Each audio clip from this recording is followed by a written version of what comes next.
कहते हैं कि दुनिया में मन सबसे ज़्यादा शक्तिशाली चीज़ होती है। अगर किसी चीज़ को तुम पूरे मन से चाह लो तो तुम उसे हासिल कर सकते हो।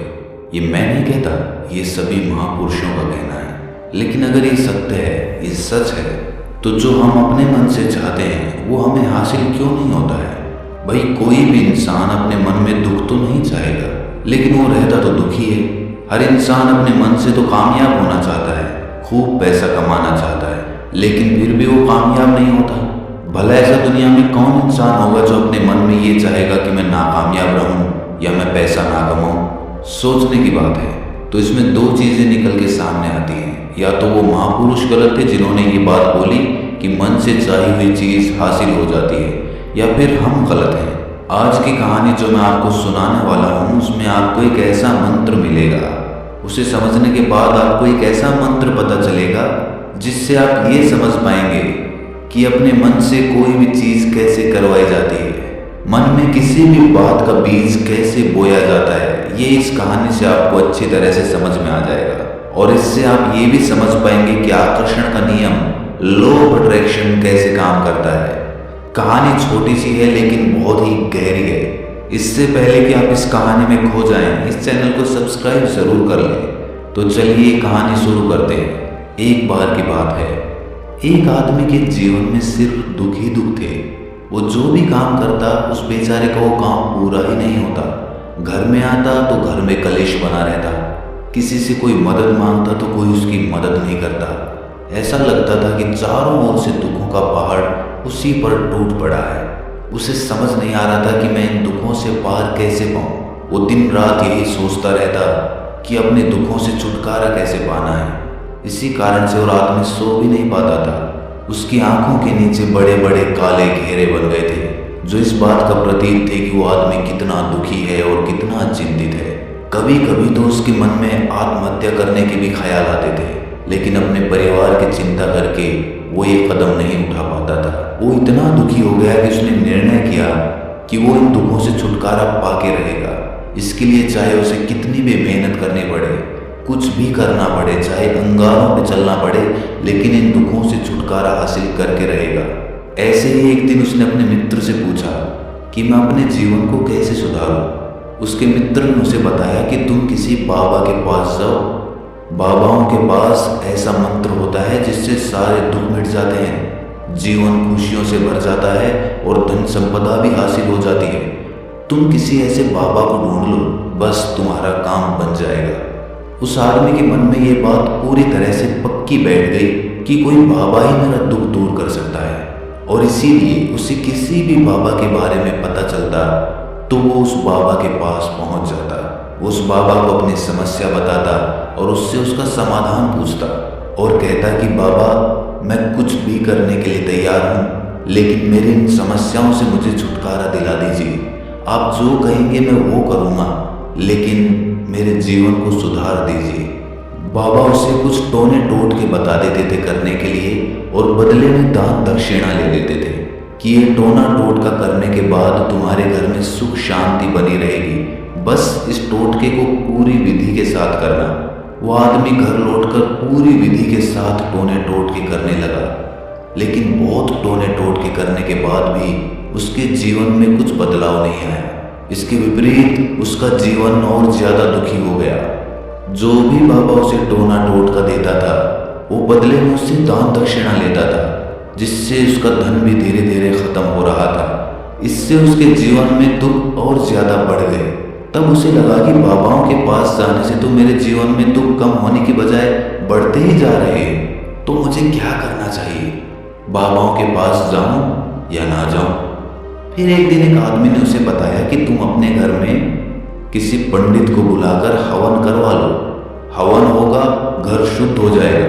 कोई भी बुरी ऊर्जा होगी घर में तो वो घर से बाहर चली जाएगी। किसी पंडित को बुलाकर पूरे विधि विधानों से मंत्रोच्चारण कराओ और हवन कराओ, जिससे घर में सुख शांति आए। उस आदमी के मन में ये बात बैठ गई और उसने एक पंडित को अपने घर पर बुलाकर हवन करवा दिया। हवन अच्छी तरह से संपन्न हुआ। बदले में पंडित ने भी अच्छी दान दक्षिणा ली और उसके बाद वो वहां से विदा हो गया। लेकिन कुछ दिनों के बाद उस आदमी को महसूस हुआ कि उसके जीवन में अब भी कोई बदलाव नहीं आया है। अब वो आदमी पूरी तरह से दुखी हो गया और ज्यादा परेशान हो गया। अब तो उसे लगने लगा था कि मेरे जीवन में से दुख कभी खत्म ही नहीं होंगे। और यही सोच सोच कर उस आदमी का बुरा हाल हो गया था। फिर एक दिन उसे अपने मित्र से एक ऐसे बाबा के बारे में पता चला जो समाधान बताने के लिए कोई दान दक्षिणा नहीं लेता था। उस आदमी को लगा कि ये बाबा दूसरे बाबाओं की तरह नहीं हो सकता, क्योंकि ये दान दक्षिणा तो लेता ही नहीं, और अगर दान दक्षिणा नहीं लेता तो ये सच में कोई सिद्ध बाबा होगा। और यही सोचकर वो उस बाबा के पास पहुंच जाता है। जब वो आदमी वहां पर पहुंचता है तो वो बाबा ध्यान में बैठे हुए थे। ये देखकर वो आदमी वहीं पर चुपचाप बैठकर ध्यान से बाहर आने का उनका इंतजार करने लगा। थोड़ी देर बाद बाबा ने आंखें खोली तो सामने एक दुखी और परेशान युवक को बैठे देखा। वो उसकी आंखों के नीचे काले घेरे देखते ही समझ गया कि ये आदमी अपने जीवन से कितना परेशान है। उसे संबोधित करते हुए बाबा ने पूछा कि बच्चा, क्या चाहते हो?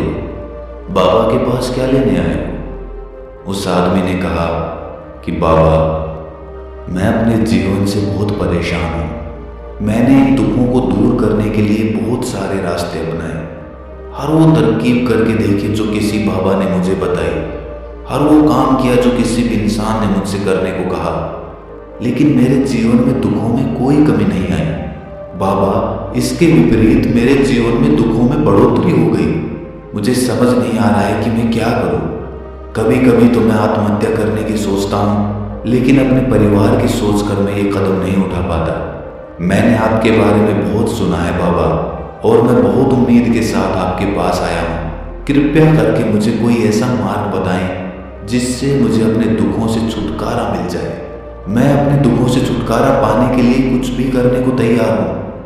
आप मुझे कोई भी रास्ता बताएं, चाहे वो रास्ता कितना भी कठिन क्यों ना हो, मैं उसको पार करके रहूँगा। बाबा ने महसूस किया कि आदमी तो सच में बहुत परेशान है। बाबा ने उसकी बात सुनकर कहा कि बच्चा, दुखों को दूर करने के लिए मंत्र ऐसे ही नहीं मिलते। मंत्र पाने के लिए कुछ करना पड़ता है। तुम कुछ कर सकते हो? ये सुनकर पहले तो उस आदमी ने सोचा कि ये बाबा भी मुझसे दान दक्षिणा ही मांगेंगे, लेकिन और कोई रास्ता ना पाकर उस आदमी ने कहा कि बाबा, आपको जितनी भी दान दक्षिणा चाहिए मैं देने के लिए तैयार हूं, लेकिन आपका मंत्र सच्चा होना चाहिए, वो पूरा होना चाहिए, उसका फल मुझे मिलना चाहिए। उसके बाद मैं आपको जो भी दान दक्षिणा लेना चाहते हो वो दे दूंगा।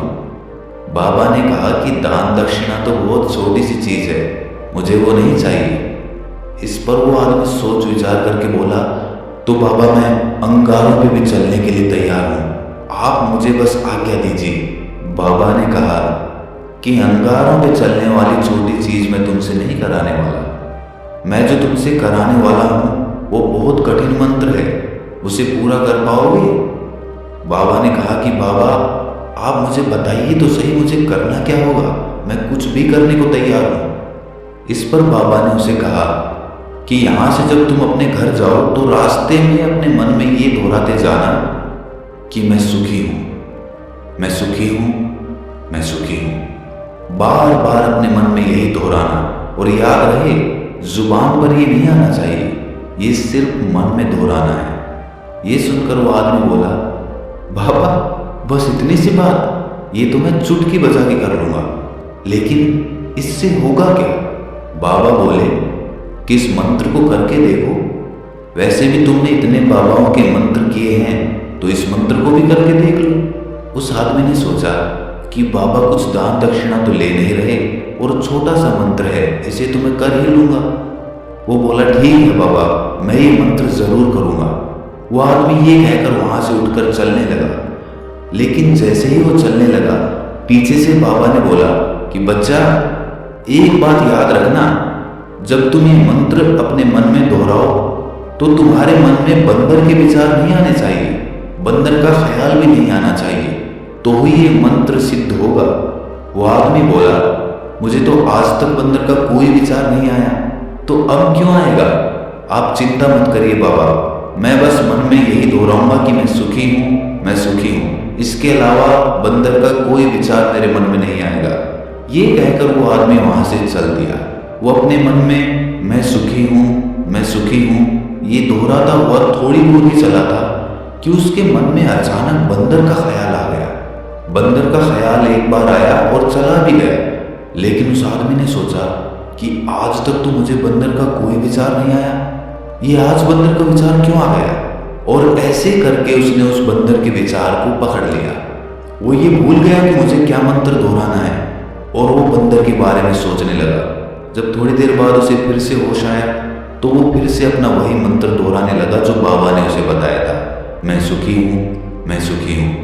लेकिन अचानक से उसे सामने एक बंदर दिखाई दिया और ये देखकर उसके मन में फिर से बंदर का विचार उठ गया और वो अपने अंदर से इस विचार को बाहर फेंकना चाहता था। वो चाहता था कि मेरे अंदर किसी भी तरह बंदर का विचार ना आए, लेकिन उसे तो सामने बंदर ही दिखाई दे गया। ऐसे ही जद्दोजहद करते करते वो घर पे पहुंचा और घर पे पहुंचने के बाद अपनी पत्नी को कहा कि हे बंदरिया, मुझे खाने में बंदर परोस दो। और जब उसे एहसास हुआ कि उसने क्या बोल दिया तो वो अपने बाल नोचने लगा। वो दीवारों में सर मारने लगा कि आज तक मुझे बंदर का कोई विचार नहीं आया और आज मुझे ये क्या हो गया है कि मुझे हर जगह बंदर ही बंदर नजर आ रहे हैं, ये कैसी माया है? यही सोच सोच कर वो आदमी रात भर सो नहीं पाया।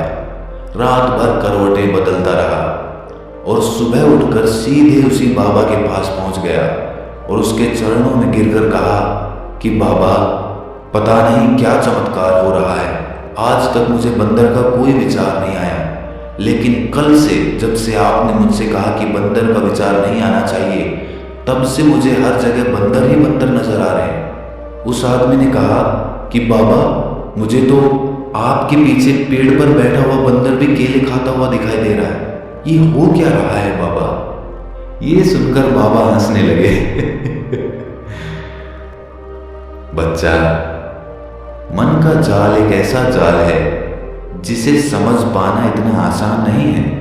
बंदर तो तुम्हारे रास्ते में पहले भी आते थे। जब तुम मेरे पास आए थे तो इन्हीं पेड़ों पे ये बंदर घूम रहे थे, लेकिन तब तुम्हारे ध्यान में ये बंदर नहीं था, तब तुम्हारे ध्यान में सिर्फ अपने दुख थे। इसके बाद बाबा ने उसे बताया कि बच्चा, हम जिस चीज से भी दूर भागना चाहते हैं वही चीज हमारे मन में बहुत गहरे में प्रविष्ट हो जाती है, वो हमारे अंतर मन में समा जाती है। असल में हम जिस चीज से भी छुटकारा पाना चाहते हैं उससे छुटकारा इसीलिए पाना चाहते हैं कि वो हमारे साथ बहुत गहरे से जुड़ी हुई है, और हम जितना ही उससे छुटकारा पाना चाहते हैं वो उतनी ही गहरी हमारे मन में बैठती चली जाती है और आखिरकार वो हमारे अंतर मन में छा जाती है।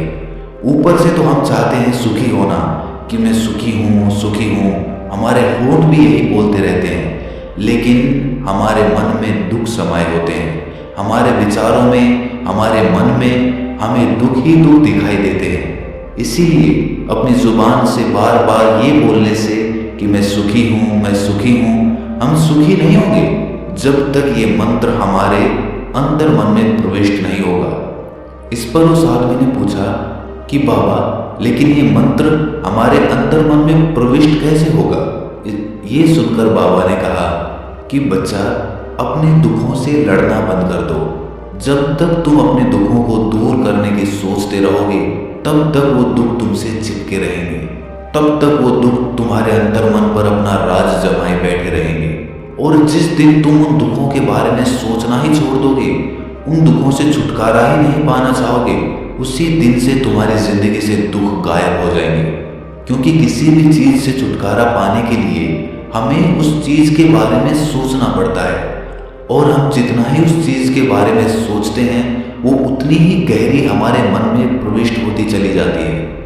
हम अधिकतर समय दुखों के बारे में ही सोचते हैं। हम यही सोचते हैं कि हमारे जीवन में दुख है और हमें इससे छुटकारा पाना है। इसी वजह से बार बार सोचने से वो दुख हमारे अंतर मन में प्रविष्ट हो जाते हैं और हमें एहसास भी नहीं होता।